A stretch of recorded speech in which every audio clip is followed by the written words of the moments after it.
तो अगर आप भी फास्टिंग में साबूदाना खिचड़ी, वड़ा और खीर खा के बोर हो गए हैं तो आज हम बनाएंगे इंस्टेंट व्रत का डोसा। और ये ना कॉम्बो मील है, साथ ही बनाएंगे व्रत वाला मसाला और चटनी भी, जिसकी वजह से आपका पेट काफ़ी समय तक भरा रहेगा। चलिए शुरू करते हैं। तो इसके लिए सबसे पहले यहाँ पे मैंने लिया है आधा कप भर के साबूदाना। इसको ड्राई रोस्ट कर लेंगे। तो पैन में चला लीजिए लो मीडियम फ्लेम पे करीबन 3 से 4 मिनट के लिए, ताकि अंदर तक के अच्छे से क्रंची हो जाएं। तो क्या होगा, पिसने में एकदम आसानी होगी। क्योंकि क्या है ना, आज हम साबूदाना को भिगा रहे नहीं है, इसको हम डायरेक्टली यूज़ कर रहे हैं। तो थोड़ा सा यहाँ पे रोस्ट कर लीजिए। ये देखिए हो गया। तो इसको ठंडा होने देंगे कम्प्लीटली, उसके बाद ट्रांसफ़र कर लेंगे मिक्सी में। तो ये एक चीज़ हमने यूज़ की। अब दूसरी, ये देखिए यहाँ पे मैं डाल रही हूँ 1 कप भर के समा या फिर सामक या फिर समा के चावल। फास्टिंग में ये खाए जाते हैं, ये इसमें डाल देंगे। और इसको ना और एक नाम से जाना जाता है, अगर आपको पता है तो मुझे कमेंट करके बताइए।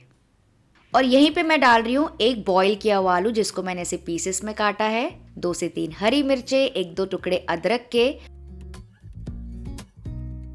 और 4 टेबलस्पून भर के डाल रही हूँ दही। 1 टीस्पून नमक भी यहाँ पे डाल दीजिए। और अब यहाँ पे मैं डाल रही हूँ करीबन 1.5 कप भर के पानी, क्योंकि इतने मिक्सचर के लिए इतना पानी आसानी से लग जाएगा। अब इसको ना अच्छे से पीस लेंगे, स्मूथ पीस लीजिएगा। तो ये देखिए गाढ़ा घोल रेडी हो गया है। तो इस वक्त आपको थोड़ा सा चिकना लग रहा होगा और हल्के हल्के से दाने, बिल्कुल ऐसे ही होना चाहिए। ट्रांसफ़र कर लेंगे बोल में, और पानी हम बाद में डाल के एडजस्ट कर लेंगे। अब इसको ना आराम करने के लिए रखेंगे कम से कम 10 से 15 मिनट के लिए। इतनी देर में क्या होगा, साबूदाना और चावल है, जितना भी पानी उनको सोक करना है वो सोक करके फूल के सेट हो जाएंगे। चलिए बैटर भी चेक कर लेते हैं। ये देखिए थोड़ा सा गाढ़ा हो गया है रेस्टिंग के बाद। तो यहाँ पे पानी डाल के एडजस्ट कर लेंगे। ये देखिए मैं कितना पानी डाल रही हूँ। नॉर्मली जैसे दूध की कंसिस्टेंसी होती है ना, बिल्कुल वैसा चाहिए। तो उसके हिसाब से आप पानी एडजस्ट कर लीजिएगा। मैं आपको बार बार पोर करके दिखा रही हूँ ताकि आपसे कोई भी गलती ना हो। इतना पतला बैटर हमको चाहिए, जैसे कि मैंने आपको कुछ दिनों पहले नीर डोसा में दिखाया था ना, बिल्कुल वैसे ही। जब इस कंसिस्टेंसी पे आप आ जाएंगे तो यहाँ पे डाल देंगे थोड़ा सा ज़ीरा, थोड़ी सी काली मिर्च का पाउडर और हरा धनिया। फिर से अच्छे से मिक्स कर लेंगे। तो ये बैटर रेडी हो गया है। अब एक और बहुत ज़रूरी चीज़, तवे को यहाँ पे मैंने रख दिया है गरम होने के लिए। तो सबसे पहले इसको हाईएस्ट फ्लेम पे अच्छे से तपा लेंगे। इन सारी चीज़ों का ध्यान रखना, और इसी की वजह से जाली बनती है।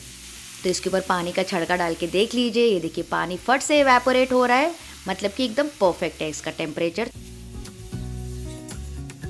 थोड़ा सा तेल डाल के भी आप पोंछ सकते हैं। तो अब अगर आपको चाहिए तो 1-2 करछी इस तरह से उठा उठा के डाल सकते हैं, या फिर एक कटोरी से भी पूरा उठा सकते हैं एक साथ। और ये देखिए तवा अच्छे से तपा हुआ है, तो इसके ऊपर इस तरह से ऐसे डालते जाएंगे, ऐसे गिराते जाइए सब तरफ। अब बाहर से अंदर या फिर अंदर से बाहर, जैसे आपको कंफर्टेबल हो रहा है। तो आप देख सकते हैं कितनी बढ़िया सी जाली बन रही है, क्योंकि जो बैटर है ना, हमने एकदम परफेक्ट पतला रखा था, और तवे का जो टेम्परेचर है ना, एकदम गर्म है। अब गैस का फ्लेम मीडियम कर देंगे और इसको थोड़ा सा पकने देंगे। तो अब ये देखिए ऊपर की सतह ड्राई हो गई है। तो अब इसमें घी या फिर आप तेल डाल सकते हैं, ऊपर से भी साइड से भी डाल दीजिए। और अब गैस का फ्लेम करना है लो।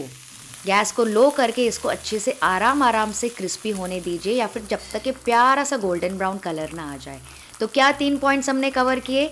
हाई पे हमने बैटर डाला, मीडियम पे इसको सेट किया। जब ऊपर की सतह ड्राई हो गई तो गैस का फ्लेम लो कर दिया, ताकि बढ़िया से क्रिस्पी हो जाए।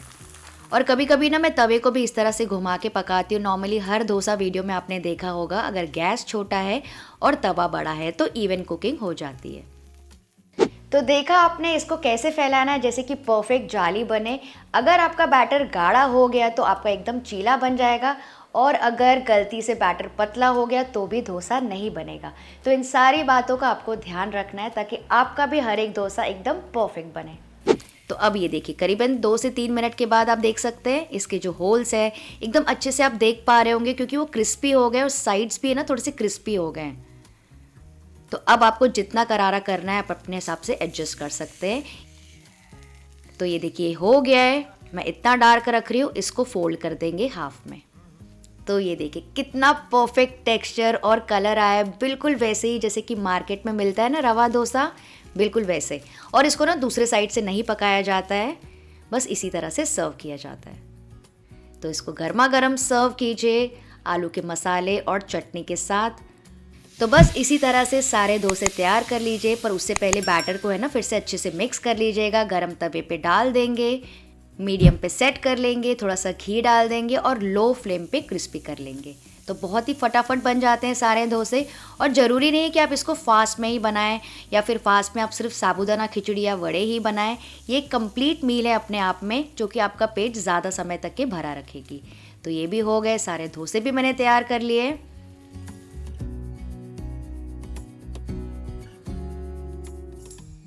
तो ये देखिए मैं आपको एक डोसा दिखाती हूँ, क्या तो बढ़िया टेक्सचर आया अंदर से, क्या तो जाली बनी है।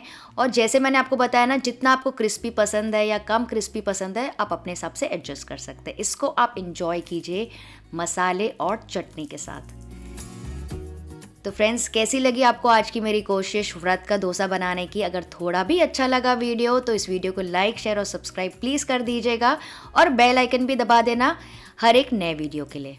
और अगर आपको फास्टिंग स्पेशल ड्राई फ्रूट का लड्डू देखना है तो यहाँ पे वीडियो को क्लिक करके चेक कर लीजिएगा। चलिए आप सब अपना ख्याल रखिएगा।